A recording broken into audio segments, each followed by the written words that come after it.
La question se pose de cette troisième guerre mondiale qui en fait serait peut-être plutôt une première guerre globale.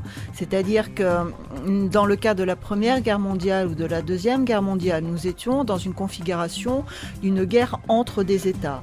Désormais, nous sommes dans le cadre d'une configuration d'une guerre contre les États par une puissance qui est supra-étatique, en tout cas qui se veut supra-étatique et qui utilise simplement les institutions nationales et étatiques dans un but politique qui est le sien. Donc ce ne sont pas les États dans ce sens-là qui combattent. On voit l'Ukraine n'existe plus. On ne peut pas dire que l'Ukraine se bat.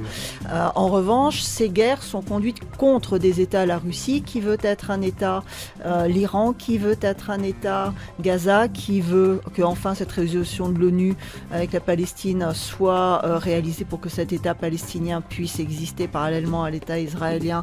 Donc on voit bien déjà ce paradigme du fait qu'effectivement, tous ces conflits ressortent de la même logique, de cette guerre conduite par une élite globalisée contre les structures étatiques afin de détruire l'État comme centre de pouvoir existant et le transformer en instrument qui doit servir d'autres intérêts et surtout pas les intérêts nationaux.